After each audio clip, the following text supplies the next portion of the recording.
Azərbaycanın müxtəlif bölgələrində insanların üz tutduğu müqəddəs ziyarətgahlar var. Onlardan biri də Salyan rayonunun Şorsulu kəndində yerləşən Qərib Ağa ziyarətgahıdır. Bu məkan uzun illərdir inanclı insanların ümid və inam ünvanına çevrilib.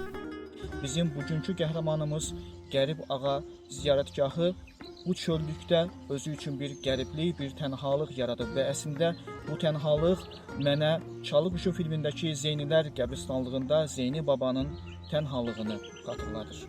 Rəvayətlərə görə burada dəfn olunan Seyid Məhəmməd Seyid Ələddinoğlu Zəvarbaşı olub. O, səfərlərin birində bu ərazidə vəfat edib. Hadisənin 1865-ci ilin Ramazan ayında baş verdiyi bildirilir. Seyidin yol yoldaşları onu dünyasını dəyişdiyi yerdəcə torpağa tapşırıblar.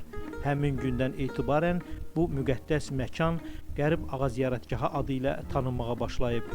Qərib Ağanın məzarını ən çox övladı olmayanlar, çətinliyi olanlar və xəstələr ziyarət edir və Tanrı tərəfindən şəfalanıb geri qayıdırlar. Bu Əsa da həmin bariz nümunələrdən biridir. Belə ki, ayağında xəstəlik olan, Əsa ilə gəzən bir şəxs bura gəlir və geri qayıdanda Əsa burada qalır və geri çağırırlar ki, və sən əl ağacın, Əsan burada qal, onu götür və dönüb deyir ki, mən artıq rahat formada gəzə bilirəm və bu Əsa o şəxsdən xatirə olaraq burada saxlanılır.